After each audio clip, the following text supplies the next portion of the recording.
말씀 레위기 23장 22절과 마태복음 23장 23절 24절입니다. 먼저 레위기를 보겠습니다. 함께 읽겠습니다. 너희 땅에 곡물을 벨 때 밭 모퉁이까지 다 베지 말며 떨어진 것을 줍지 말고 그것을 가난한 자와 거류민을 위하여 남겨두라. 나는 너희의 하나님 여호와이니라. 아멘. 마태복음 23장 23절 24절입니다. 역시 한 목소리로 읽겠습니다. 화 있을진저 외식하는 서기관들과 바리새인들이여, 너희가 박하와 회향과 근처의 11조는 들이되 율법에 더 중한 바 정의와 긍휼과 믿음은 버렸도다. 그러나 이것도 행하고 저것도 버리지 말아야 할지니라. 맹인된 인도자여, 하루살이는 걸러내고 낙타는 삼키는도다. 아멘. 기도하겠습니다. 하나님 아버지, 오늘도 불편 부당함이 없이 하나님이 허락하신 말씀의 정도, 그 중심을 듣고 배우게 하여 주시며 우리의 삶의 발걸음도 한치의 오차와 어긋남이 없이 항상 진리의 길, 하나님이 우리에게 걸어가나 하신 그 길만 걸어가게 하여 주시옵소서. 구약과 신약에서 한 말씀, 길잡이가 될 수 있는 말씀 한 절씩 읽었습니다. 하나님, 이 말씀이 그 속에 감춰진 뜻과 또한 그 말씀이 가지고 있는 신앙의 원리들이 있습니다. 이것도 취하고 저것도 버리지 않게 하여 주시고 모두 다 우리의 것으로 만들고 모두 다 믿고 순종하는 하나님의 자녀들 되게 하여 주시옵소서. 혹시나 하나님 말씀 듣는 중에 우리의 생각이 앞서거나 미리 판단하거나 서로 비방하거나 또는 똑같은 일을 말하는 여러 언어들 중에 우리가 조금 더 부정적인 언어를 선택하고자 하는 마음이 있다면 막아주시고, 이왕이면 같은 말을 하더라도 같은 생각을 하더라도 서로 이해하고 받아줄 수 있고 관용할 수 있는 그런 생각과 어휘를 선택할 수 있는 넓은 마음과 지혜와 선한 마음도 허락하여 주시옵소서. 이 종에게 주의 말씀을 충만히 담아주셨사오니 또한 온전히 전하게 하여 주시옵소서. 예수 그리스도의 이름으로 기도하옵나이다. 아멘. 오늘의 이 설교를 하기 위해서, 그러니까 이 설교가 아니라 이와 같은 주제의 설교를 하기 위해서 3년을 기다렸습니다. 제가 우리 교회 왔을 때 저의 앞에 선임 목사님들 중에 한 분이 설교 중에 상당히 정치적인 발언을 하셔가지고 성도들 간에 상당히 참 적잖은 분란이 일어났다는 이야기를 들었습니다. 차를 타고 가다가 사고가 났어요. 그럼 앞으로 차를 타지 말까요?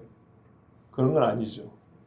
그러나 목회자인 저는 제가 그분과 똑같은 우를 범하고 싶은 마음은 없지만, 그러지도 않을 것이지만,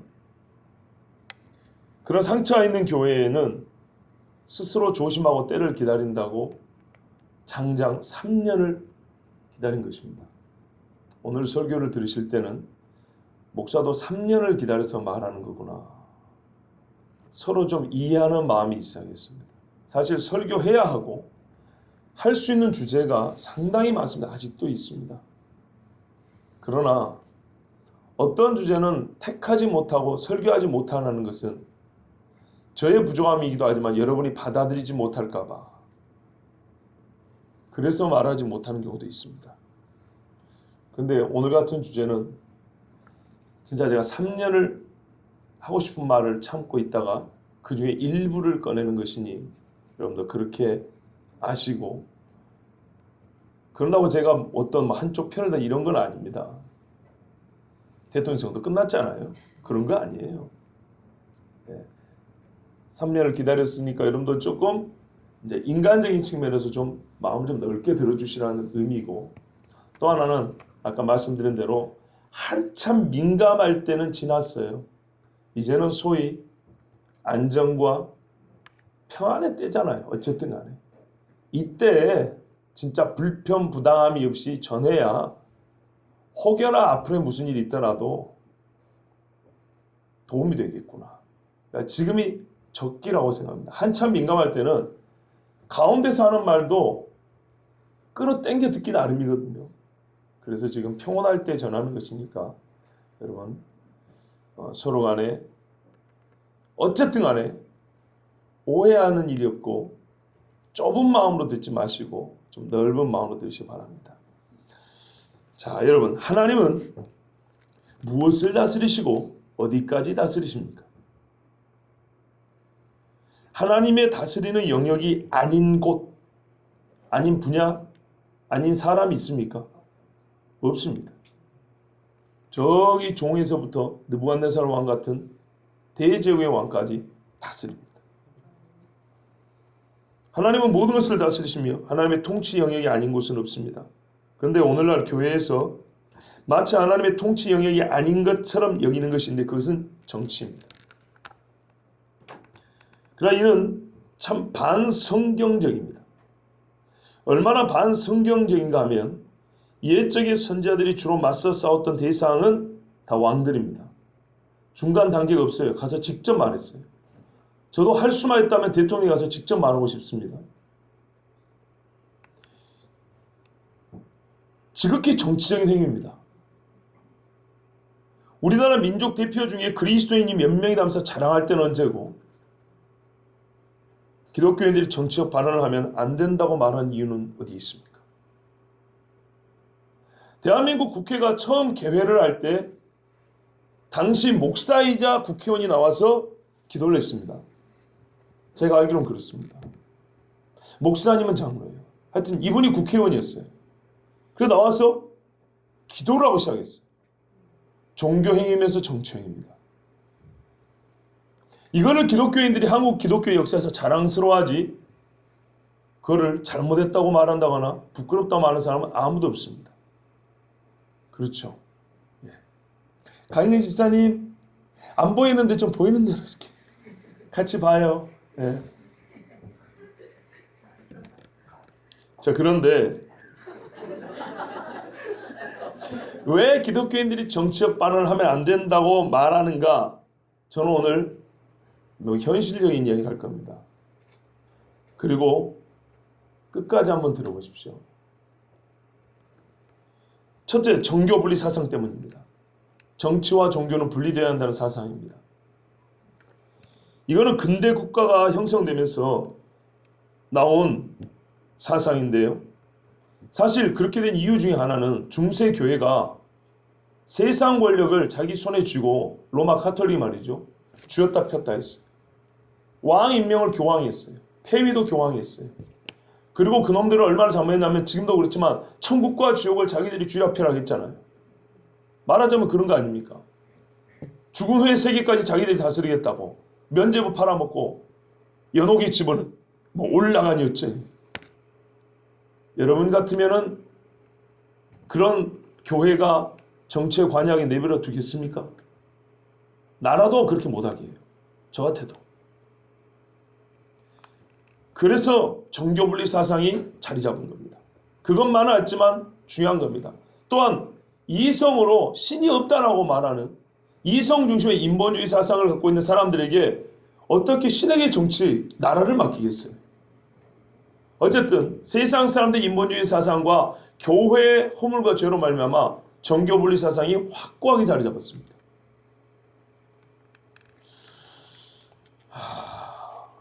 어떤 의미에서는 좋은 의미도 있어요. 종교 탄압하지 말라고. 정치가 종교를 탄압하지 말고 압제하지 말라고 종교에 자유를 주라고 그런 측면에서 정교분리도 나름 유익하긴 하지만 어쨌든 교회가 정치 이야기를 함부로 못하게 되는 데는 이 정교분리 사상이 주요하게 작용했던 건 사실입니다. 그러나 이건 성경적인 것이 아닙니다. 정교분리는 현대 국가 체제를 뒷받침하기 위해 등장한 인간 중심의 사상이지 성경에서 가르치는 거 아닙니다. 민주주의 국가나 공산주의 국가 여러 이데올로기가 있지만 대표적으로 두 개잖아요. 어느 국가 체제든 간에 정교분리를 채택하는 데 있어서는 둘 다 똑같습니다. 러시아도 정교분리, 미국도 정교분리. 공산주의에 비해 민주주의가 상대적으로 성경적 요소가 많긴 합니다. 상대적입니다. 그러나 근본적으로 하나님이 왕이신 나라를 원하지 않는 건 똑같기 때문에 공산주의나 민주주의나 하나님을 통치자 왕의 자리에서 배제하는 것은 같습니다. 성경은 민주주의도 아니고 공산주의도 아니고 사실 정치 체제로 보면 두 가지가 다 들어있습니다. 솔직히 그래요. 왜 그러냐면 둘 다 온전한 정치 체제가 아니기 때문에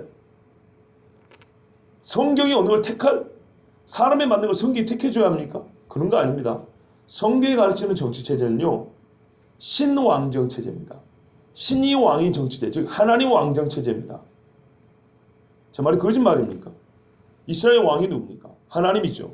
사무엘 때 왕 세워달라니까 하나님 뭐라 했어요? 내가 그들의 왕 되는 걸 거부하였도다. 하나님 그런 말씀하셨죠. 성경은 신왕정 체제를 만든다. 정교 분리가 아니고요. 정교 일치입니다. 원래는. 그런데 왜 이것이 못되게 됐다고요? 다른 이유도 있지만 하나님을 믿는다는 우리의 허물이 참 크게 작용했던 건 부정할 수 없는 사실이에요. 우리가 잘못이 큰 거예요. 두 번째는요.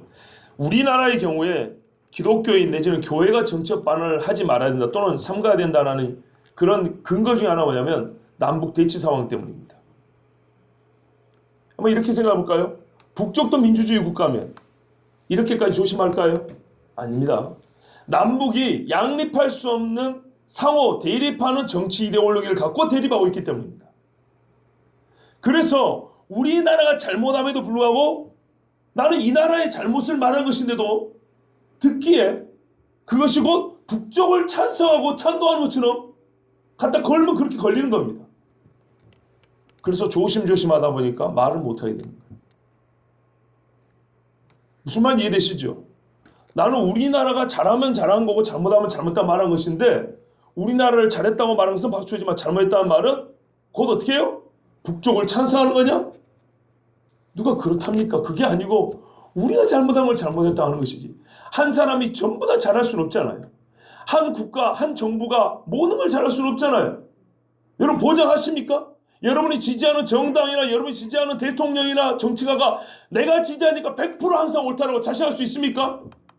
그 사람은 신이지 사람이 아니죠. 잘못하면 잘못한다고 말할 수 있는 거죠.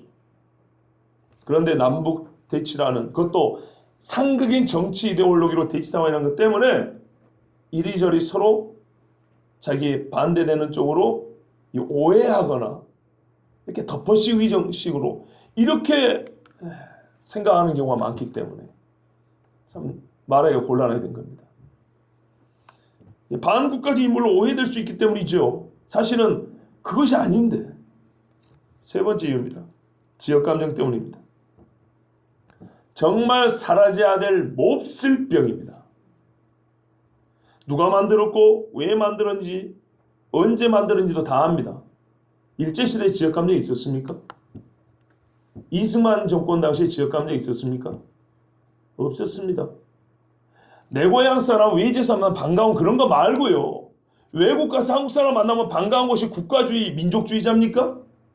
자국민 중심주의입니까? 그런 거 아니잖아요. 그렇게 거추장스러운 이름 붙일 필요 없어요. 아니 한 동네 사람 만나면 반가운 거예요. 그냥 외지에서 만나면. 그런 거 말고. 옳던지 그렇든지 내 지역 출신이니까 무조건 감싸는 것. 무조건 내 지역 출신 사람만 막 등용하고 막 갖다 쓰고 잘못한 것도 잘했다고 모른 척 해주는 것. 이게 기독교인이 가져야 될 정치관인가요?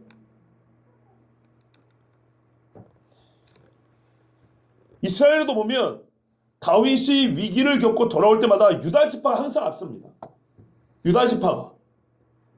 그래가지고 이스라엘 나머지 지파가 화를 냅니다. 뭐라는지 알아요? 유다 지파가 왕은 우리의 친척이니라 그런다고요.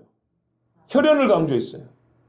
그러니까는 다른 지파가 10지파가 넘어도 힘을 못 썼어요. 수는 훨씬 많은데 유다가 혈연을 강조하니까 한 발 물러설 수밖에 없는 거예요. 우리 집안 사람다 이런데 어떻게 거기 나서겠어요? 이래가지고 나중에 나라가 이게 나라가 쪼개지는데 그게 일조했던 것도 부인할 수가 없어요. 이스라엘 사람들이 화가 났거든요.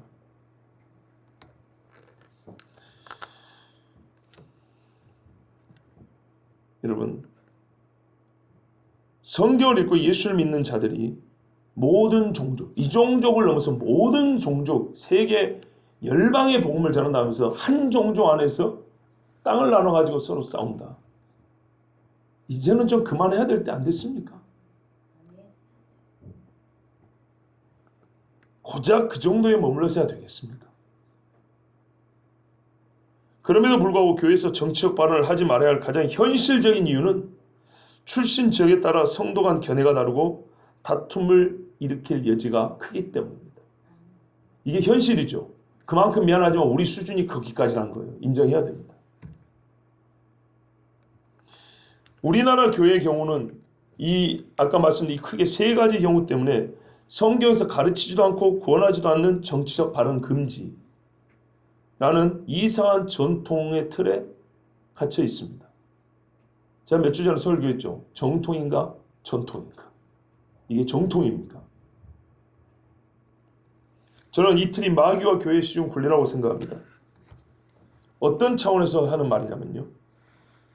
예수쟁이들이 말은 잘하고 행동이 똑바르지 않아요.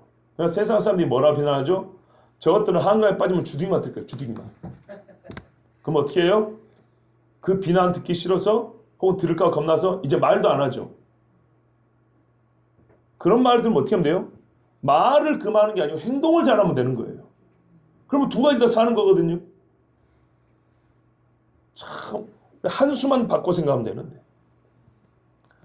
여러분, 정치는 우리 사회 각 분야, 여러 분야 중에 하나이면서도 전체를 포괄하여 다스리는 그 상위 개념입니다. 그렇죠?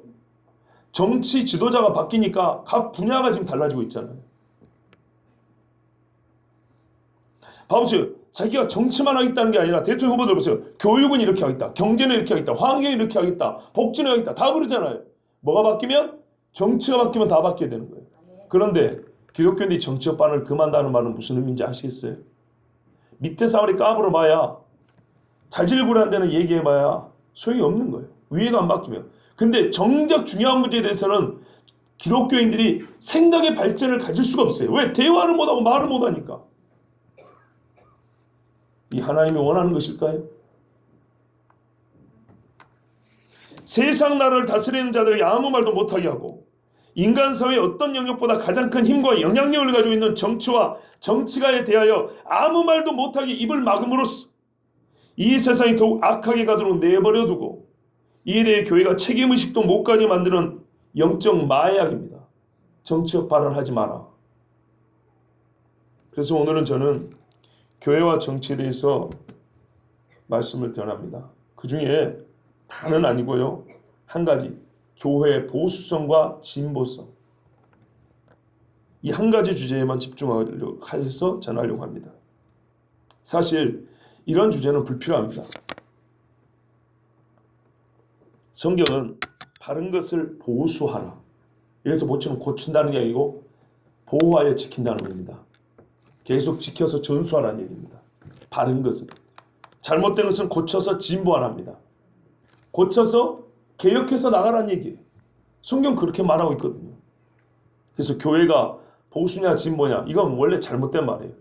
교회는 보수와 진보가 아니고 옳은 것은 보수하고 잘못된 건 고치는 거예요. 그래서 때로는 보수적으로 보이기도 하고 때로는 진보적으로 보이기도 하는 거예요. 그런데 왜 이 주제를 생각해 보았냐면 우리가 실제 진리를 쫓는 것이 아닌 교회들이요. 세상 정치가들이 말하는 보수와 진보로 나뉘어 가지고 있기 때문입니다. 소위 정통교리를 고수하는 교회는 보수 정치인들의 배경이 되어주고 이번 대통령 선거 한번 봐보세요. 어느 후보가 중진 목사들 만나가지고 얘기했죠. 자유주의 신학을 주장하는 자들은 진보 진영과 손을 잡고 있기 때문입니다. 이렇게 나뉘어 있으면 보수의 편을 들어주는 것이 맞게 보입니다. 왜? 자유주의자가 진보 쪽이라니까 우린 자유주의 배겨가잖아요. 그러면 보수가 맞네? 꼭 그렇지도 않습니다. 아까 말씀드린 대로 모든 교리, 모든 주장이 항상 옳으면 그렇지만 보수를 자처하는 교회가 다 옳은 것이 아니기 때문입니다. 보수 진영이 정통교를 지켜주는 세력이라는 확신이 있을 때라야 자유와 진보, 자유주의 신학과 진보적 교회를 비판한 것이 합당합니다. 자, 이쯤에서 제가 사도 바울과 같이 제 변호를 좀 하려고 합니다. 사도 바울도 고린도후서에 보면 듣는 사람들이 바울의 신분이라든지 바울 그 사람의 됨됨이 때문에 설교를 안 들으려고 그랬어요. 그래서 바울이 바보 자랑이라는 자기 자랑을 좀 하잖아요.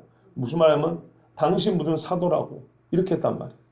그래서 자기를 높이고 싶어서 아니라 내가 사도라고 그러니까 좀 들어주라고 이렇게 하소연했던 부분이 있습니다. 그것처럼 저 역시도 이쯤에서 이 정치와 관련된 교회 정치성에 관련한 설교를 하는 저에 대해서 혹시 오해하는 분이 있을까 봐 지금 이쯤 들으면 제가 막 엄청 진보적인 이야기 할 것 같죠.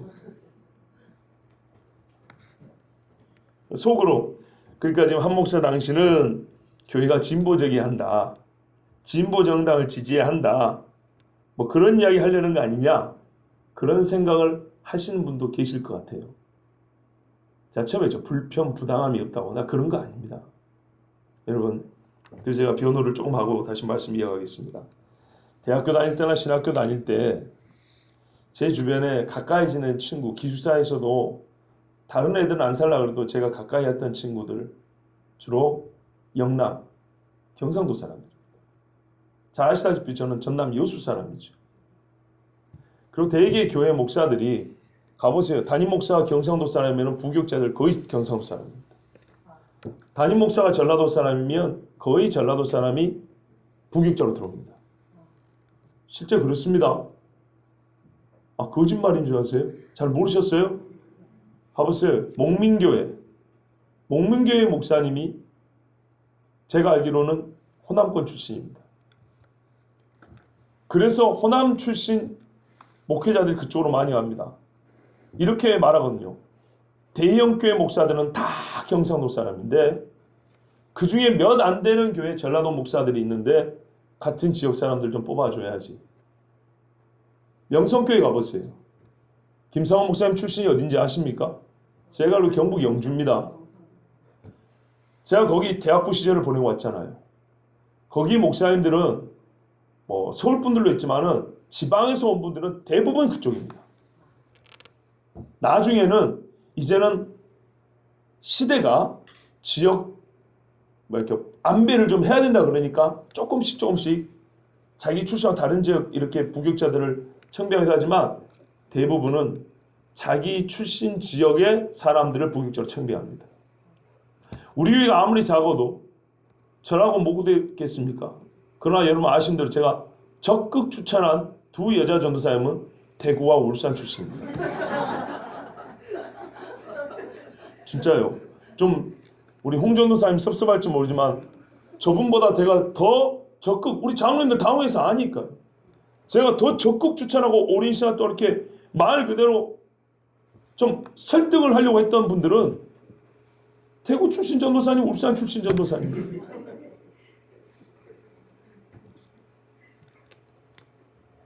그리고 신학교 다닐 때 친구들, 동기들이 저를 진보주의자로 볼 것 같습니까? 보수주의자로 볼 것 같습니까? 예, 저는 보수조표입니다. 간혹 진보라고 보는 사람도 있습니다. 왜냐하면 원리가 달라서 아니라 같은 원리를 보다 넓게 적용하기 때문에 그 범위가 넓은 것 때문에 진보적으로 보는 겁니다. 잘 봐보세요. 우리 교회에서도. 제가 예배 인도할 때나 회의 인도할 때나 제 신앙관이나 신앙의 원리가 다르던가요? 같습니다. 적어도 같다고 인정해 줄 겁니다. 그러나 우리가 소위 말하는 정통적인 이 보수적인 그런 신앙의 틀 안에서 예배를 볼 때에도 상당히 하나님 앞에 마음을 다하고 바르게 하려고 애쓰는구나. 그럼 우리가 회의할 때도 여러분이 지금까지 해온 거하고 조금 다른 방식도 있을지 모르고 좀 뭔가 좀 개선된 게 뭐가 있을지 몰라요. 그것은 제가 진보적인 게 아니고 성경대로 하고자 하다 보니까 조금 더 진보적인 형태가 나온 겁니다. 그러나 거기서 말하는 진보가 원리가 다른 게 아니에요. 소위 자유적인 원리가 아니에요. 성경적인 원리로 같은 원리를 범위를 넓히면요. 우리가 지금 제가 말씀드린 이거예요. 범위가 너무 좁다라는 거예요. 우리 한국교회가. 또 하나 예를 들면 몇 년 전에 무상급식 문제로 서울에 시민투표가 있었어요. 2010년 동안 11년 동안 아시죠? 11년인가 12년 있었어요. 그때 진보정당에서는 무상급식 해야 된다고 말했고 보수정당에서는 무상급식 안 된다고 그랬어요. 제가 어디 찍었을까요?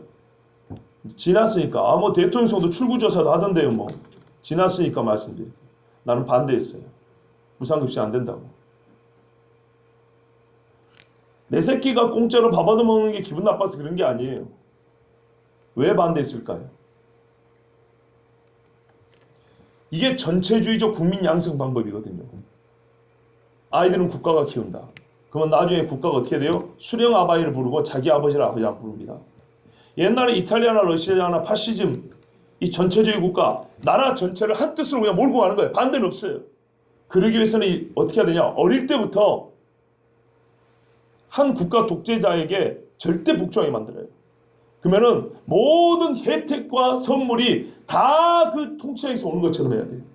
그래야 아이들이 그 통치의 말에 절대 복종하게 돼 있어요. 이게 전체 국가의 교육 시스템입니다. 그게 위해서 제일 중요한 게 뭐냐면 먹는 겁니다. 옛날에 스탈린도 그랬거든요. 애들한테. 유치원 때부터 눈 감아라 얘들아. 너희 하나님께 기도해봐. 빵이 나오니? 안 나옵니다. 눈 감아라 얘들아. 스탈린 아버지께 빵 달라고 해봐라. 눈 떠봐라. 선생님이 그동안에 빵 다 갖다 옵니다. 스탈린 아버지 우리에게 빵 주시는 분. 그렇게 되는 겁니다.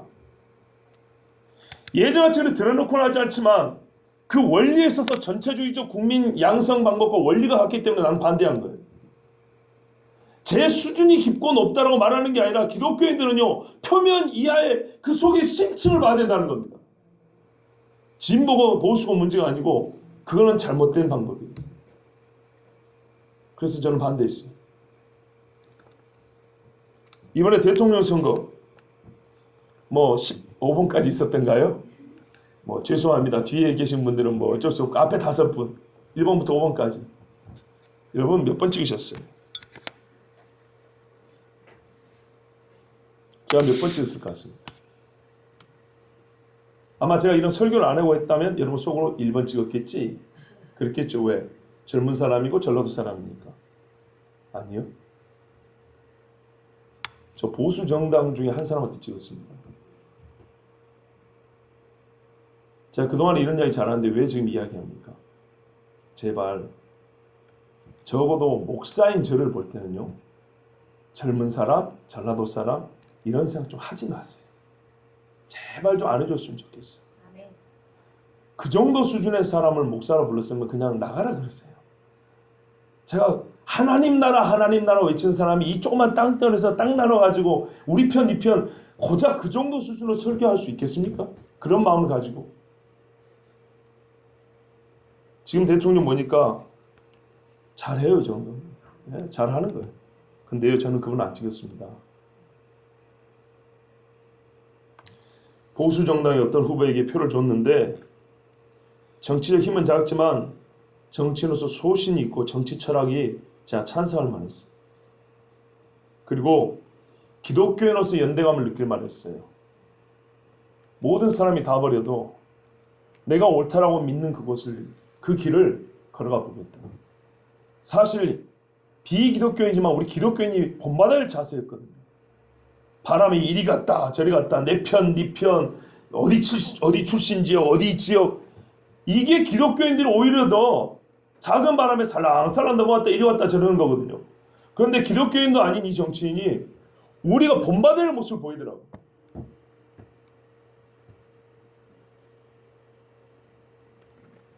저에 대한 혹시 오해나 색안경이 있으셨다면 지금부터 벗으시고 다시 하나님의 말씀을 들으시기 바랍니다.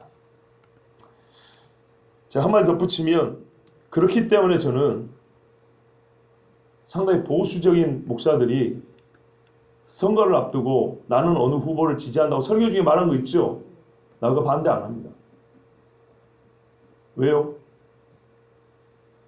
이게 찍어라는 얘기는 반대예요. 그거는 선거운동이니까. 선거운동이니까 반대하지만 국가의 중대사를 앞두고 목사가 성도들에게 조언 한마디 못합니까? 아니 자질구레한 거 말이죠. 미안해 에론군 그대를 뭐라 한 게 아니야. 예를 든 거야. 지금 생각하세요. 술자리에서 건배를 해야 됩니까 말아야 됩니까?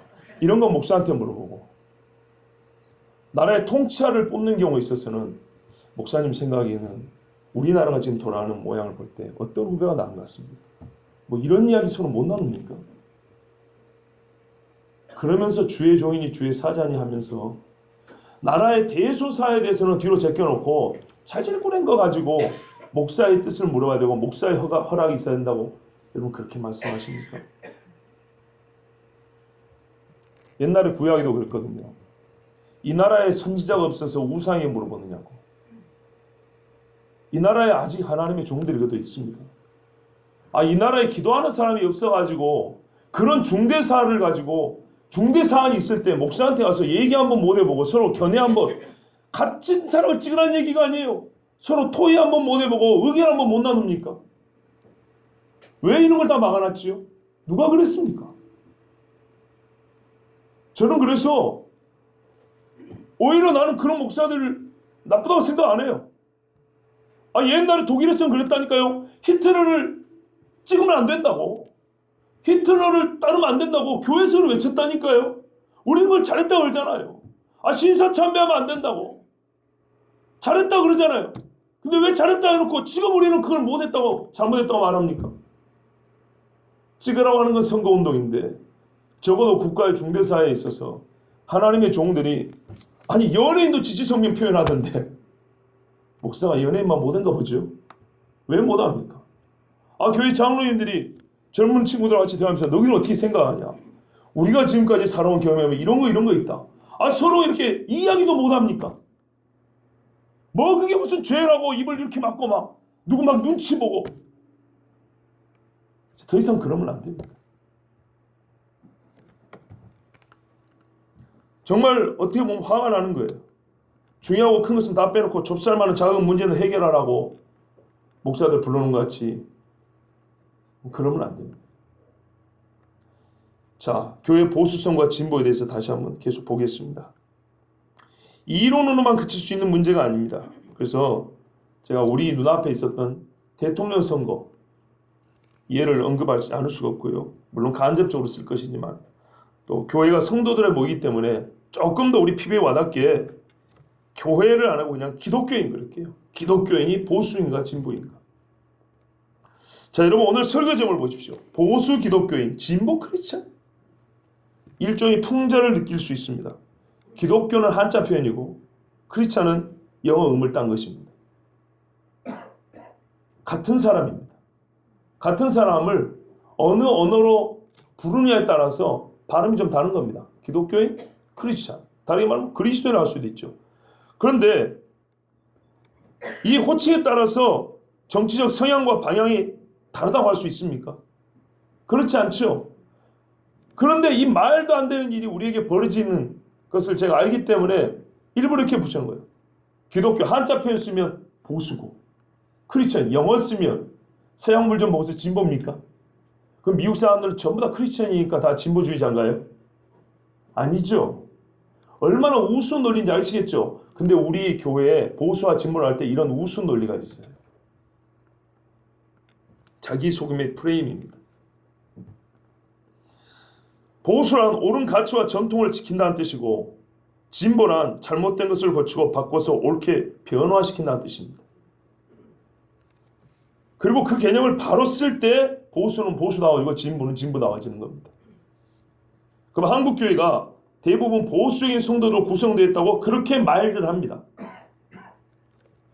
그럼 우리는 무엇을 지키고자 하기에 보수라는 소리를 듣습니까? 과연 무엇을 보수주의라고 무엇을 진보주의라고 합니까? 그 기준이 뭡니까? 알고 그런 소리 하시는 거예요? 한번 생각을 해보셨습니까? 우린 보수해야 된대. 보수를 따라야 된대. 보수 뭘 지키는데요? 보수 기독교인의 정체성을 드러내는 신앙의 표지 마크가 뭐라고 생각하십니까? 내가 보수주의라고 생각한다면 사람들 그러잖아요. 술 먹지 마라. 술 취하지 마라 그랬지. 그럼 제가 물어보잖아요. 술 취한 기준이 뭔데요? 그럼 대답을 못해요. 적어도 술 취하지 않을 돈을 먹으려면 기준은 갖고 있어야 될 거 아니에요. 보수 진보는 기준이 있어야 될 거 아니에요. 옳은 기준이나 틀린 기준이나 나름의 기준이 있어야 될 거 아니에요. 여러분 우리가 갖고 있는 나름의 기준이 뭡니까 도대체? 가만 보니까 말이죠. 보수 기독교인의 정체성을 드러내는 표지 마크는 뭐냐면 주일성수. 아니면 아니라고 하시고 예면 예라고 맞으면 예라고 하시면 됩니다. 11조 등 헌금생활, 교회 봉사, 열심 있는 전도와 선교, 그리고 확실한 성윤리, 엄격한 생명윤리, 그리고 참 제 입으로 말하면 멋쩍지만 목사에게 충성. 우리 한국교회 보수 특징 아닙니까? 그렇잖아요. 너무 이래가지고 문제잖아요. 저는 그걸 원하진 않습니다만 저는 보수의 특징을 말하는 겁니다. 이 중에 아닌 거 있습니까? 더 보태면 겉했지 이게 아닌 건 아니죠. 맞지요? 대강 그렇습니다. 그러면 우리는 보수입니까? 진보입니까? 자, 이게 보수의 표지, 마크라고 한다면 우리는 그 마크가 있습니까? 그럼 우리 교회는 보수교회네요. 아닌 게 있으면 우린 진보교회겠네요. 진보 기독교인들은 무엇을 그들의 표지로 삼는가요? 성경의 권위 격하. 성경은 절대적인 하나님의 말씀이 아닐 수도 있다. 제가 그동안에 비판해 온 거죠. 보세요. 제가 얼마나 보수인가 보이지 않아요? 저 비판하잖아요. 종교다원주의적 구원관. 11조 등 헌금이 중요하다는 것을 무시합니다. 요즘에 나오는 진보 진영에서 나온 책들은 11조는 비성경제로 가르칩니다. 11조 하기 싫으면 그런 교회 가면 돼요. 이게 소위 진보적 교회들입니다. 한국에 많습니다. 문화 생태적 교회관. 이게 무슨 말인가? 좀 설명 필요하지만 그냥 지금 시간 관계상 그렇습니다. 하나님 중심 경배적 예배관이 아니고요. 구원 얻은 자의 그런 교회가 아니고요. 문화적이고 이 시대 생태적인 그런 시류에 맞춘 입맛에 맞는 그런 교회만. 인간 중심의 예배 시스템, 교회 프로그램. 대개 이것들 진보주의적 교회들이 갖고 있는 특징입니다. 대체로 맞지요? 예, 그러다 하잖아요. 극장식 예배 헌금 결제 이렇게 카드로 하잖아요. 교회 올 때 성도 번호 누릅니다. 성도 번호 누르고 카드 넣고 띡띡띡 헌금 11조 얼마, 감사헌금 얼마, 입금하시겠습니까? 예. 우리나라도 있는데요. 대형 교회 중에 있습니다. 예배 시간에 저번에 말씀드렸잖아요. 야고보이 야복가에서 하나님하고 씨름한 거 보여주겠어요. 레슬링 특설 링을 만듭니다. 그게는 예배 한 번인데 돈이 어마어마하게 들겠어요. 한번 보니까. 레슬링 링을 만들어요. 그래가지고 예를 들면 물레 갖다 놔요. 그 한 번 쓰고 뭐 하는지 모르겠지만 그런데 돈을 엄청나게 씁니다. 제가 그래서 문화생태적 교회관 예배를 얘기하는 겁니다. 그러나 둘 다 똑같은 게 있어요. 배금주의. 배차한다는 배가 아니고 숭배할 때의 배차입니다. 금을 숭배하는 것은 진보나 보수나 똑같습니다. 자, 우리 교회는 어떤 의미에서 또 진보적인 교회 같기도 해요. 그렇죠? 그러니까 나는 보수, 니는 진보로 몇 가지, 한두 가지를 가지고 나누는 게 얼마나 웃기는 얘기인가 봐보세요. 호칭을 가지고 진보니 보수니 나누는 궤변과 같이 자기 스스로 진보든 보수든 몇 가지 마음에 드는 것을 선택한 다음에 그것을 정통이랍니다. 진보도요, 자기들이 정통이랍니다. 그게 성경이래요. 몇 가지 선택하는 특징적인 요소도 있어요. 마음에 드는 몇 가지 딱 골라요. 보수, 주일성수 11조. 이것이 정통이지 딱 골라요. 나머지는 별로 신경 안 써요.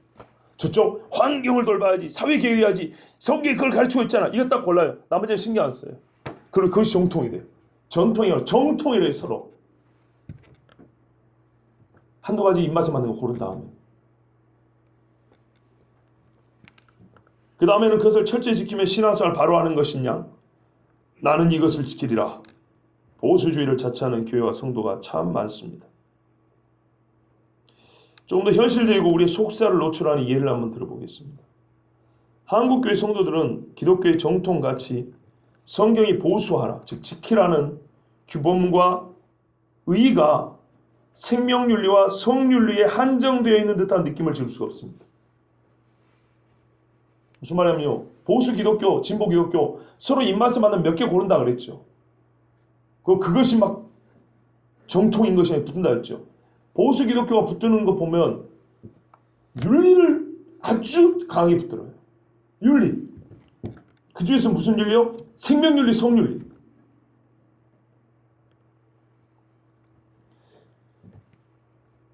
그래서 제가 좁다는 얘기예요. 성경은 경제윤리도 가르치고 법조윤리도 가르치고 의료윤리도 가르치고 전쟁윤리도 가르치고 구제하고 약자와 빈자를 돌보는 복지도 가르칩니다. 그런데 마치 성경이 생명윤리나 성윤리만 가르치는 것처럼 그것만 딱 붙들고 그거를 말하니까 기독교를 지킨다고.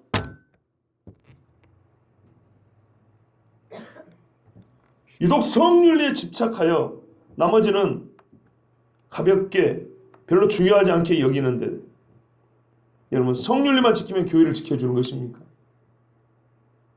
생명윤리만 확실하면 기독교적이라는 이상한 논리, 그 어디서 나온 것인가요? 또 여기서 오해할까봐 또 말씀 안 드릴 수가 없어요. 참 조심스럽습니다. 제가 말이 원래 강하긴 하지만 마음은 참 조심스럽습니다. 여기 우리 몇 분 집사님들 중에, 젊은 분들 중에 청년 때 저한테 같이 신앙생활했던, 같이 말씀 전해 들었던 분들 계시니까 2011년도에 저는 벌써 6년 전에 CD로 설교한 적이 있어요. 아직도 그 교회 홈페이지 가면은 설교 그 올라와 있어요. 제목은. 얼마나 제가 강하게 설교한지 아십니까? 낙태는 살인이라고 설교했어요. 피 흘린 자들 죄라고 그랬어요. 설교 제목이 아주 강해요. 제가 생명윤리를 우습게 여기기 때문에 그런 게 아니에요. 안락사 있죠? 저는 대학교 다닐 때부터 안락사는 살인이라고 과제물 논문을 썼어요. 신학교 가서도 청년한테 그리 가르쳤어요. 저는 생명윤리에 대해서 아주 보수해가지고 강한 뚜렷한 입장을 갖고 있는 사람입니다. 그러나 생명윤리만 바르게 주장한다 해서 그게 기독교의 가치 아니라 이 말이에요. 그것만이 아니란 얘기예요. 다른 것도 볼 수 있어야 된다는 거예요. 또 어떤 걸 설교했냐? 인간개조. 들어나 보셨습니까? 인간개조. 저는 청년들 가르쳤어요. 인간개조를 경계하라고 설교했어요. 인간개조는 사람의 몸의 일부분을 기계로 바꾸는 겁니다. 사이보그라고 들어보셨죠? 지금 현실화되고 있습니다. 나는 그거를 조심해야 된다고 청년들 설교했습니다. 그런 주제를 다룬다는 것은 말은 진보적으로 보이지만 내용은 얼마나 보수적입니까? 하나님 주신 신체를 하나님의 형상답게 지키라는 얘기예요. 세 번째, 동성애. 동성애는 여러분한테 설교했죠. 2번이나. 자신 있습니다. 여러분이 지금까지 설교 들은 목사들 중에 동성애에 대하여 저만큼 성경교육을 철저하고 강하게 설교한 사람 있으면 데려와 보세요. 그러면 오해하지 마세요. 한 목사가 생명윤리나 성윤리를 이렇게 좀 낮춰서 그렇게 생각하는 사람인가?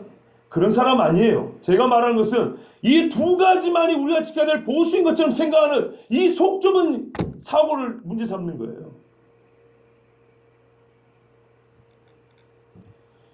물론 낙태를 반대하고 동성애를 반대하는 사람은 생명과 성에 대하여 어떤 인간론에 근거하여 말하는지 인간에 대한 이해를 엿볼 수 있어요. 그래서 참 중요한 건 사실이에요. 그렇지만 성경은 한 사람의 생명과 성에 관한 윤리뿐만 아니라 민족과 국가가 전체적으로 공의로울 수 있는 길들을 함께 가르쳐 주심을 알아야 됩니다. 호세아, 아모스를 보세요. 개인 윤리와 공공의 윤리를 가르치고 있습니다. 그러므로 보수 기독교인들은 생명윤리, 성윤리, 신교회적인 정책에 집착하고 그것들만이 성경이 가르치고 교회가 지켜야 할 보수인 것처럼 생각지 말고 생각을 넓혀야 합니다. 반면에 진보 그리스도인들 어떻습니까?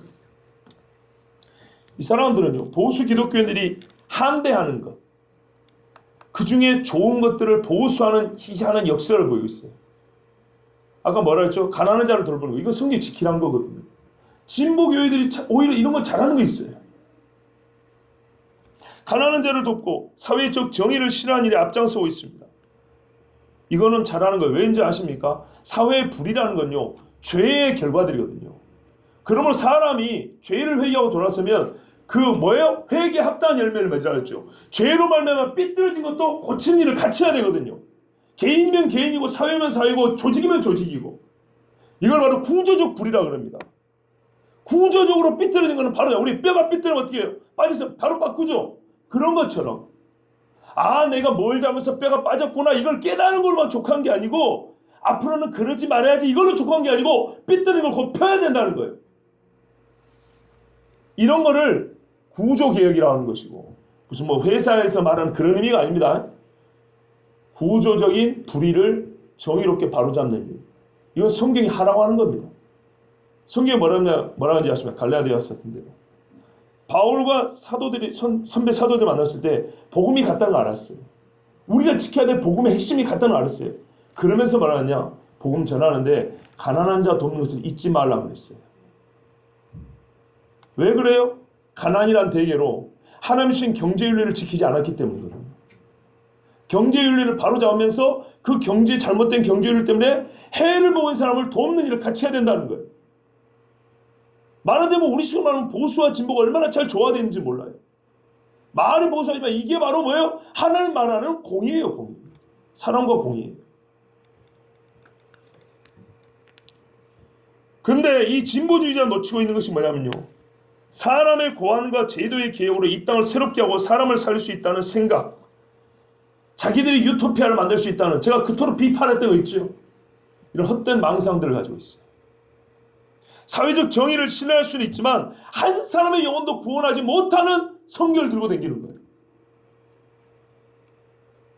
어떤 경우는 성경이 명하는 최소한의 것을 하지 않는 채 최대한의 것을 하겠다고. 무슨 말이에요?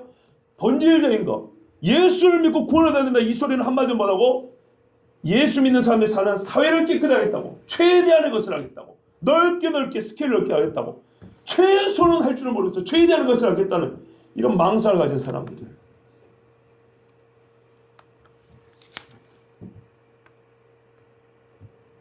참 비판할 게 많습니다만은 주여 제가 쓰긴 했는데 말하지 못하는 것들도 있습니다. 어떤 경우는요 이런 경우 있어요. 영혼에 관심이 없고 지구 환경에 관심을 많이 둬가지고 지구를 살리는 것이 영혼을 살리는 것처럼 착각하는 진보 기독교인들도 있어요. 그래서 환경보호한다고 난리예요. 저 역시도 환경보호는 필요하다고 생각합니다. 왜? 하나님 주신 환경 보호해야죠. 그런데요. 이걸 알아야 돼요. 요즘에 환경보호할 때 이상한 신비적인 이론이 들어왔는데 아셔야 됩니다. 가이아 이론이라고 들어보셨습니까? 지구를 가이아로 봅니다. 가이아란 모신을 말합니다. 어머니신. 지구를 어머니신이라고 보고 이 어머니신의 몸을 보호해야 자식들도 건강하게 살 수 있다. 이런 정신사소를 가지고 환경보호운동을 합니다. 그런데 그런 사람들과 사상적 괴를 같이 하고 운동도 같이 하는 기독교인들도 꽤 많습니다. 뭘 놓치고 있는지 아시겠죠? 환경보호하는 건 당연하지만은 신앙을 잃어가면서 하고 있다는 거예요. 그리스도의 유일성 구원자 되심을 잃어가면서까지 환경보호 하나님 주신 땅 앞에 멋져 하나님 주신 땅 지켜야 한다. 멋지잖아요. 근데 하나님 주신 땅을 지키면서 하나님 잃어가는 거예요. 세계 평화. 기독교인들이 너희가 할 수 있으면 화목하라 했잖아요. 평화해야죠. 근데 어떻게 해요? 불의를 기뻐하지 않아야 되는데 온갖 종교들 손 다 잡고 같이 평화하자고. 완전 잘못된 것이죠. 한마디로 말하기는 어렵지만 일단 정리해서 말한다면 한국의 보수 기독교인들은 오직 예수만 붙들고자 하는 마음은 훌륭하지만 십자가의 예수 외에는 성경에 다른 것은 잘 모릅니다. 그리고 더하여 내가 복받는 거 외에는 다른 사람 내지는 사회에는 별 관심이 없어요. 최소한의 것만 지킬 수 있다는 것에 만족하는 자들. 반면에 진보 기독교인들은 예수를 잃는 줄도 모르고 잃더라도 최대한 우리가 할 수 있는 최대한 것들을 해보겠다고 몸부림치는 사람들입니다. 그러나 두 진영 모두 죄인이기 때문에 결국은 자기가 원하는 것을 얻고자 할 뿐 진정 성경이 말씀하는 바에 별로 관심이 없다는 것은 공통점입니다. 성경 잘 안 읽어봐요. 말할까요? 보수는 영혼만 중시하고 사회개혁을 무시하고 진보는 사회개혁을 중시하면서 영혼을 무시하는. 그러면 안 되겠죠. 그래서 오늘 저는 일부러 말씀을 조금 더 효율적으로 전하기 위해서 그리고 말씀이 주시는 깨달음과 충격을 더하기 위해서 본문을 읽고 전하는 것을 뒤로 뺐습니다. 오늘 우리가 읽은 본문은 보수냐 진보냐의 진영 논리가 아닙니다. 무엇이 옳으며 그것을 어떻게 실행할 것인가를 가르쳐주고 있습니다. 참 많은 말씀들 찾을 수 있지만 그 중에 딱 두 구절만 찾았으니까 우리 함께 보도록 하겠습니다. 마태복음과 레위 이 두 말씀 다 제가 이미 강의로 그 본문의 뜻은 다 설교했습니다. 그래서 오늘 주제에 입각해서 짧게 보도록 하겠습니다. 먼저 마태복음을 보시면 화 있을진저 외식하는 서기관들과 바리새인들이여 너희가 박하와 회의함과 근처의 11조는 드리되 율법에도 중한 바 정의와 긍휼과 믿음은 버렸도다. 그러나 이것도 행하고 저것도 버리지 말아야 할지니라. 맹인된 인도자여 하루살이는 걸러내고 낙타는 삼키는도다. 여러분 당대의 서기관과 바리새인들, 요즘의 진영놀이로 말하면 보수주의자인가요? 진보주의자인가요? 보수주의자죠. 근데 예수님이 이들에게 지옥을 선포했죠. 마태복음 강의 때 다 들었죠. 화 있을진저 8번 반복됩니다. 빼도 박도 못한 지옥이라고 했습니다. 야, 이거 잘못하면 보수주의자는 다 지옥 가겠네요. 왜 이 사람들이 지옥의 심판을 선고받았습니까? 그들이 최소한을 안 했습니까? 11조 안 바쳤습니까? 보수 기독교의 특징 중 하나가 11조 하면서요.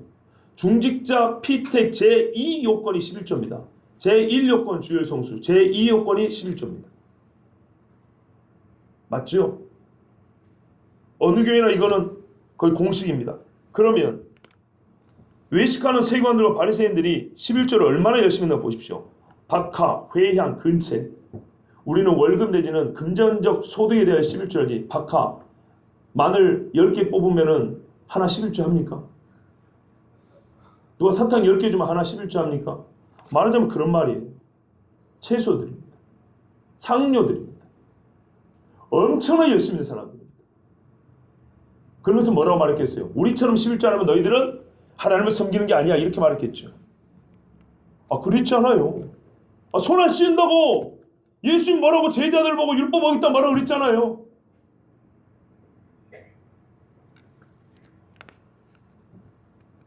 근데 하나님이 예수님이 이거 갖고 뭐라 했어요? 11조를 안 바친 것이 아닌데 적게 바쳤던가요? 그거 아니죠. 그러면 다른 것도 좀 11조 바쳐라 뭐 그런 뜻인가요? 그것도 아닙니다. 뭘 예수님 문제 삼았습니까? 네 속이 문제라는 거죠. 외식한다 그랬잖아요. 하나님이 원하는 속이 온전하게 그 죄인에서 하나님이 원하는 의로운 마음 변하지 않았다는 겁니다. 속이 온전하지 못하고 책망한 겁니다. 11조는 꼬박꼬박 바치지만 하나님은 그것만 원하는 분이 아니라는 것. 그것을 간과했어. 왜 네 마음대로 하나님을 11조나 받아먹고 기분 좋아하는 하나님으로 그렇게 보냐고. 누가 하나님을 그렇게 가르쳤냐고. 예수님 지금 화를 내는 겁니다. 너희가 율법하고 보수 하는데 아니 그렇게 율법을 읽고도 하나님이 의와 인과 신을 원한다는 건 못 읽었다는 얘기냐. 형식적으로 11조만 막 따박따박 갖다 바치면 그냥 하나님의 복 주고 기뻐할 줄 아는 것이냐. 아까 말했잖아요. 자기가 정한 몇 가지 선택을 해놓은 다음에 그것이 정통시하고 붙들고 있다. 정의, 긍휼, 믿음 이 세 가지가 그 속과 모든 생활이 있어야 됩니다. 모든 생활. 경제생활 하든 교육을 하든 가정생활 하든 모든 생활이 있어야 됩니다. 예수님이 이런 책망도 하셨죠. 과부의 재산을 탈취하는 자다 그랬어요. 과부의 재산을 탈취하는 불의를 행하고 11조를 바치면 뭐 할 거냐 이 말이에요. 그런데 우리는 뭘 봐요? 11조를 본다고요. 훌륭한 사람이야. 신앙이야. 아, 제발 좀 눈 좀 넓히면 좋겠어요.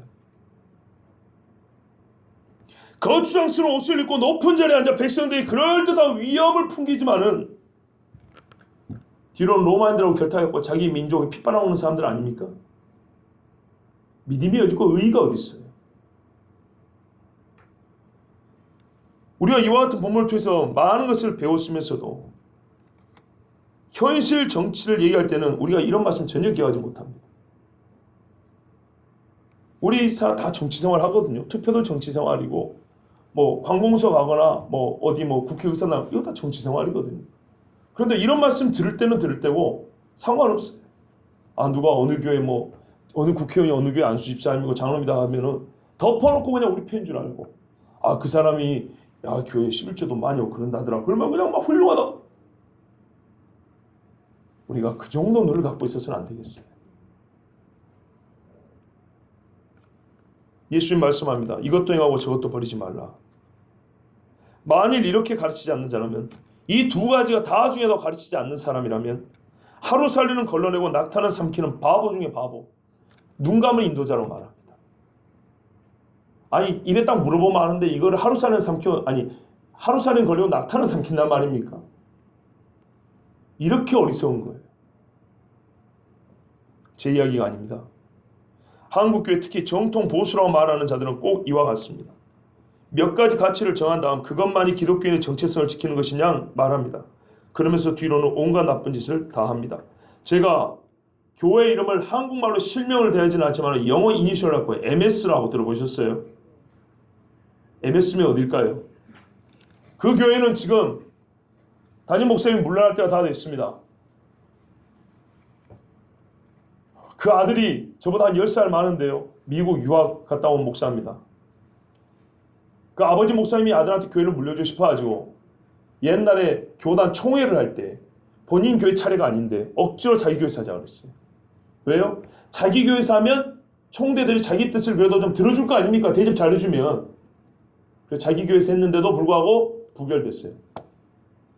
부결이 아니라 뭐냐면 그 세습금지법이 통과됐어요. 세습하려고 총대들 자기 교회로 끌어먹고 돈 썼는데 막 먹을 거 갖다 줬는데 또 가서 이러세요. 그래서 어떻게 했냐? 아들을 하남에다가 큰 교회를 차려줬어요. 개척이 아니죠. 대형교회를 세우고 교회를 떼줬는데.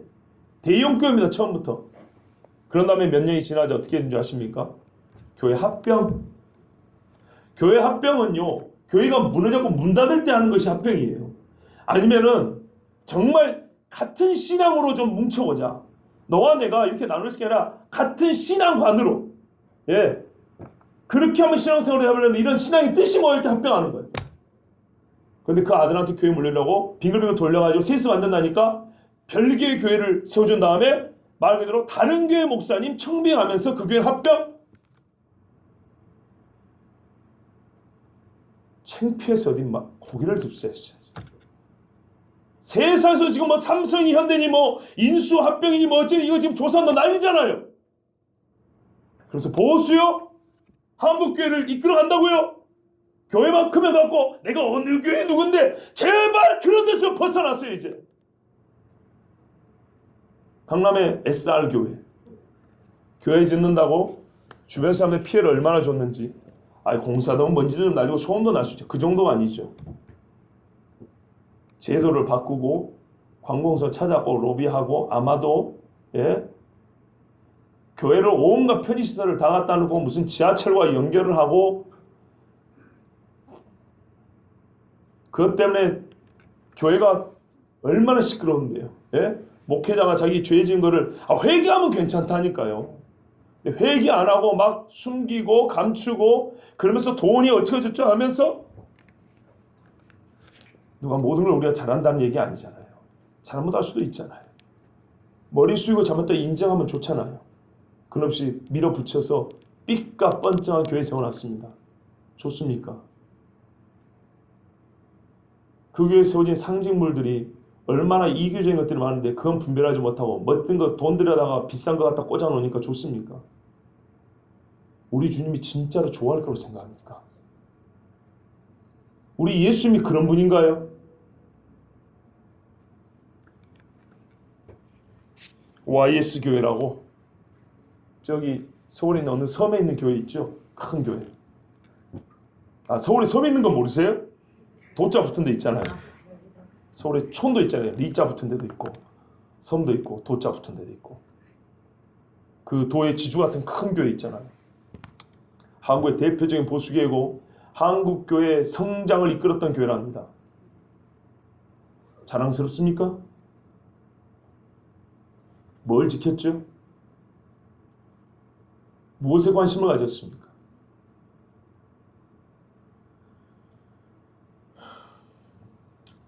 레위기 말씀에 보시면 너희 땅의 곡물을 벨 때에 반 모퉁이까지 다 베지 말며 떨어진 것을 줍지 말고 그것을 가난한 자와 거류민을 위하여 남겨두라.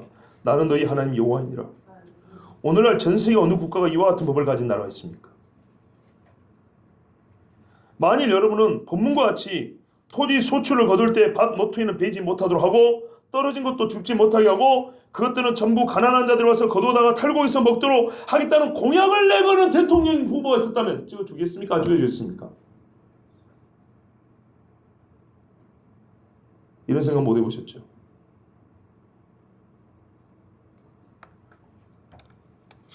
나 같으면 진짜 성경적인 사람을 나 찍어줬겠어요.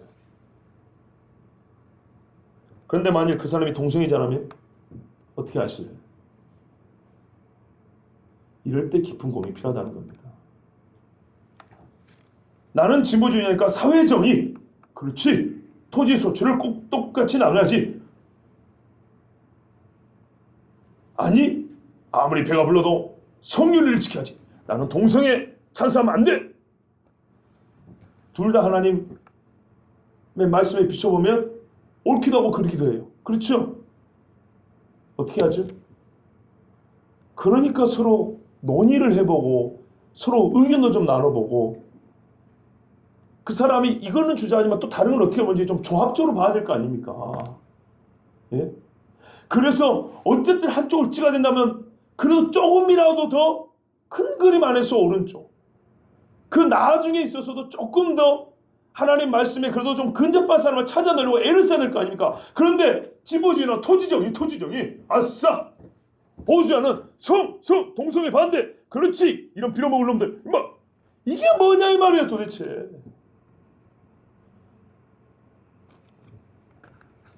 거기다가 내가 좋아하는 인상이에요. 잘생겼어. 우리 동네 사람이야. 뭐 그냥 갖다 찍어. 기독교인의 정치 수준이 이래갖고 안 됩니다. 진보도 자기 동네 사람 좋아하고 보수 자기 동네 사람 좋아하지요? 여러분 균형 잡힌 그리스도인, 좀 정직한 그리스도인 되어야 되겠습니다. 적어도 본문과 같은 정책을 펴는 사람이라면 레위 같은 본문 이 정책을 펴는 사람이라면 우리가 그냥 말씀이 단순하게 지켜진다고 보면 돼. 우리는 한꺼풀 더 깊은 데를 봐야 된다 했죠. 토지 정책이나 사회 보장 정책이나 사람과 물질 사이의 무게중심을 어디에 두는지 정도는 볼 수 있잖아요. 그렇게 조금 더 한 단계 아래 좀 깊은 심층을 봐야 된다는 겁니다. 내가 좋아하는 토지 정의 이렇게 보면 안 되고요. 토지를 그렇게 소출에 대하여 경제분배, 소득분배를 그렇게 한다는 것은 성경적인 것을 그렇게 한다는 것은 이 사람이 기본적으로 어떤 토지관을 갖고 있는가 사람과 물질에서 뭘 더 중요시하는가 좀 한층 아래까지 봐야지요. 그러므로 적어도 이런 사람 앞에서는요 우리가 사람을 가볍게 여긴다는 것은 걱정 안 해도 되겠죠. 본문과 같은 생각을 가진 사람이 한편으로는 낙태도 가능하고 동성애도 가능하다 할 때는 깊이 고민해 봐야 됩니다. 두 개 다 오르면 좋았는데 보니까 5 후보들 중에 다 그렇진 않더라고요. 한 사람이 모든 일에 오를 수는 없지만 보다 중요한 문제, 보다 큰 틀에서 성경적인 판단을 내려야 합니다. 그런데요, 공약이 아무리 좋아도 거짓말이면 말짱 꽝이죠. 그래서 먼저 그 사람의 인물의 됨됨이를 또 봐야 됩니다. 공약은 본인이 원하지 않아도 참 모델을 만들어주거든요. 자, 이제 질문을 2가지 하겠습니다. 예수님은 보수주의자입니까? 진보주의자입니까? 예수님. 당대 유대 랍비 제사장들이 볼 때 예수님은 급진 진보주의자입니다. 진보도 그냥 진보가 아니에요. 급진 진보예요. 성전을 뒤집어 엎었잖아요. 제사장들이 왜 죽이려고 그랬는데 혹시 지금까지 제 말이 거짓말이면 여러분 예배 끝나고 반박하셔도 좋습니다. 그런데 한번 물어볼게요. 급진 진보주의자 예수님이 율법을 잘 지켰습니까? 보수주의자 랍비하고 제사장들 서기관과 바리새인이 잘 지켰습니까? 예수님이 잘 지켰죠. 그러고 보면 예수님이 보수주의자네요. 이제 제가 무슨 말 하는지 이해되시죠? 진보 보수의 문제가 아니라고요. 두 번째 질문입니다. 율법은 보수적입니까? 진보적입니까? 보수죠. 우리 딱 그리 들은 게 보수잖아요. 근데 이건 어떻습니까? 세상 어느 나라 법이 한 해에 50일 이상 60일 정도를 쉬게 해준단 말입니까? 고대 60일을 쉬게 해주는 데가 있어요. 법적으로. 지금 쉬게 해줘도 일 시키는데 노예와 종을 7년마다 풀어주는 법이 어디 있습니까? 파격 중에 파격 아닙니까? 50년 되면 채무도 면제고 토지도 본래 소유자에 돌려줍니다. 희년. 우리가 율법을 잘 안 지켜서 그렇지 율법대로 지키면요 땅 없는 사람 한 명도 없어요.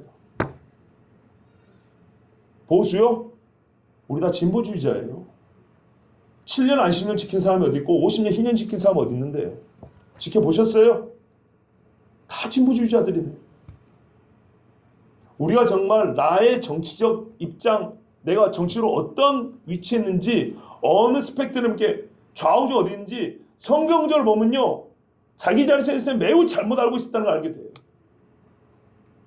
율법은 당대로 보면 이렇게 진보적인 법일 수가 없어요. 60일을 쉬게 하는데 어디 있고 7년마다 종을 풀어주다니요. 50년마다 채무를 면제해주다니. 토지를 본 소유자에게 돌려주고. 기독교인들이 천만에도 보다 이런 날을 본 적이 없는데 지금. 놀라운 게 뭔지 아십니까? 진보 기독교인들 중에 희년운동하는 사람도 있어요. 희년운동. 보수 기독교인들은 하나님 말씀해도 관심도 안 가져. 왜? 지 땅 아까우니까. 그래서 진보주의자 중에도 제법 괜찮은 게 있다는 거예요. 지켜야 할 게 지키는 게 있다는 거예요. 진보적인 생각을 가진 사람들 중에 그들이 예수를 놓치는 게 너무 아까운데 우리가 잘못된 것들을 고치는 데 있어서는요. 희년, 50년 희년 돈 모아가지고 50년 되면 정말 갇힌 자를 자유케 하는데 그 돈을 쓰자.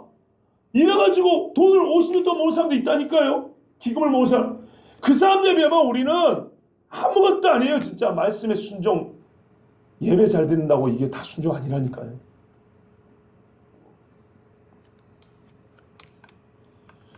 어떤 분은 내가 농사 안 지니까 이삭줍기라는 전통장 만들었다잖아요. 네? 내가 오늘 짜장면 곱빼기 먹으려는데 그냥 짜장면 못 써. 500원 1000원 아꼈어. 그거 넣어요. 내가 오늘 손세차 35,000원짜리 맡기로 했는데 내가 직접 손을 했어. 35,000원. 나 돈이 그건 안 돼. 2만원 넣어요. 이런 식으로 아낀 걸 넣어서 내 귀퉁이 안 베고 벤 것처럼 그 귀퉁이 남은 것들 떨어진 이삭들 그래서 이삭줍기 그거 모아가지고 진짜 가는 사람 도와주는 거예요. 제가 청년 때 다니던 교회도요. 제법 사는 분들이 계셨어요. 목사님 부흥 강사였고 복하나 보수적이었어요. 가난하게 사는 저한테 장학금 한 번 준 적이 없어요. 교회만 할머니들 중에 할머니 권사님 중에 노인표 있죠? 그거 갖고 지하철 타고 다녔어요. 나 같으면 이 불쌍한 애 보면 나 같으면 좀 도와줬겠어요. 그런데 그거를 도와주지 않고 그냥 간 적이 있어요. 참 아깝습니다. 자 여러분 율법은 가장 진보적인 법이었습니다. 그러나 사람들이 더 많은 악을 꾀하기 위하여 하나님을 떠나고자 제멋대로 법을 바꿔대는 일 앞에서는 율법은 변함없는 진리와 옳은 길을 꿋꿋이 지키라 명하는 가장 보수적인 법입니다. 우리가 이러하는 것들 있죠. 아까 말 그대로 동생 같은 경우 성경은 사실 잡아 죽이라고 그랬어요. 그렇게 보면 율법은 아주 보수적이에요. 그런데 보수나 진보란 말은 오늘날 우리가 맞는 개념이지 고대는 그런 개념 자체가 없어요. 지금 말 그대로 성경은 옳은 걸 지키라 그래요. 그런 걸 지키지 마라 그러고.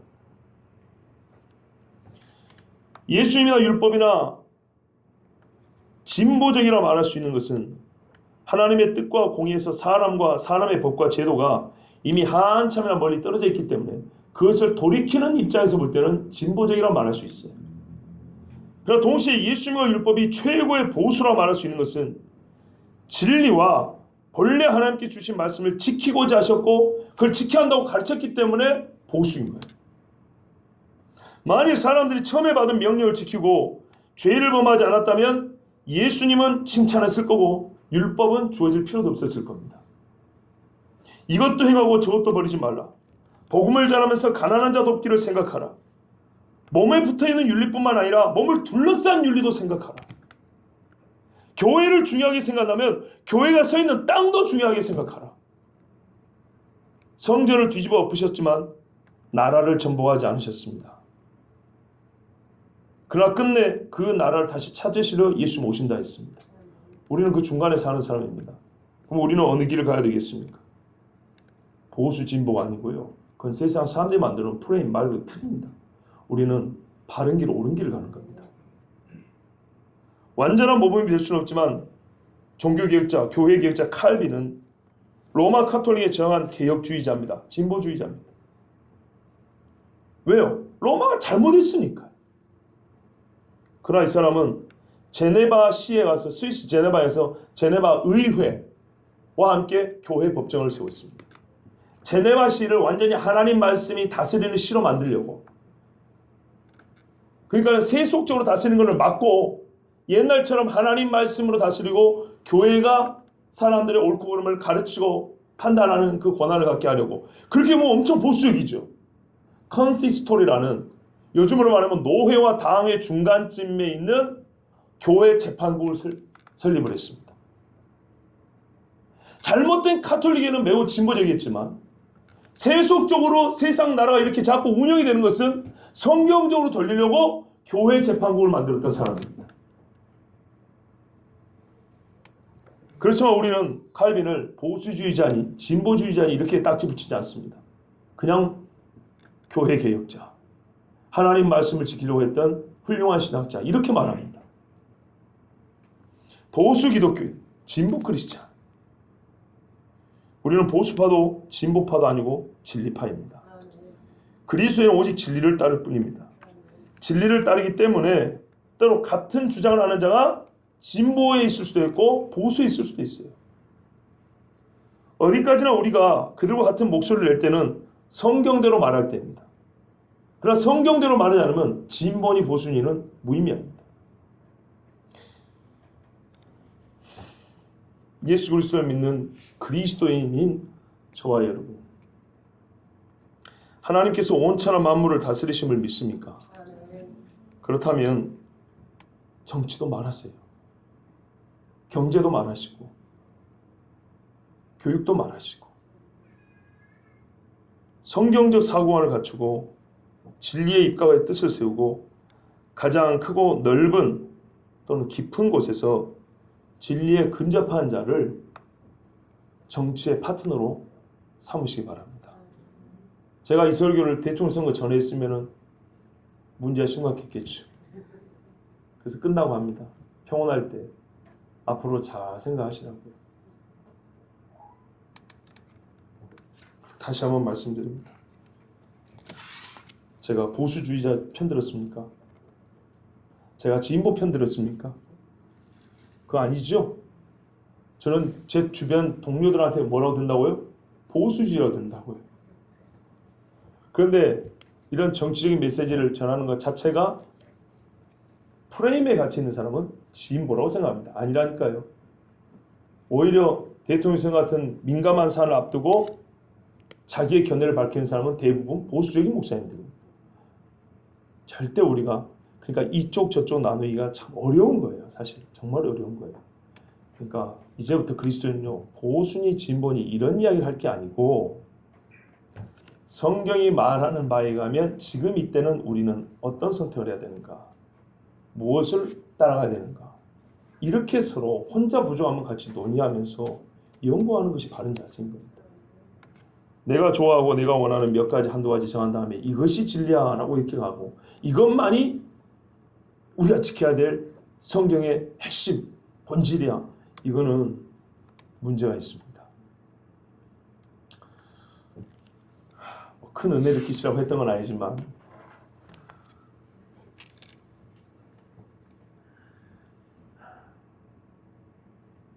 제가 잘못한 거 아니죠?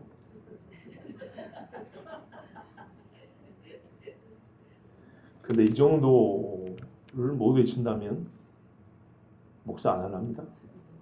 제가 누구 찍으란 것도 아니고 찍지 말한 것도 아니고 어느 정당 편들라는 얘기도 아니고 그런 거 아니잖아요. 그렇죠?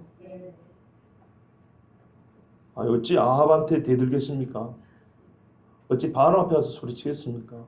교회에서 이 정도 얘기를 못하면 어떤 목사는 누구 찍으라 소리 해도 교인들이 아무 소리 못하고 있던데 나는 그런 얘기한 것도 아니잖아요. 우리 좀 더 이쪽 저쪽이 문제가 아니고 하나님이 우리에게 가르치신 바른 길이 무엇인가 생각하고 그 길을 따라가는 진짜 진리파 되기 바랍니다.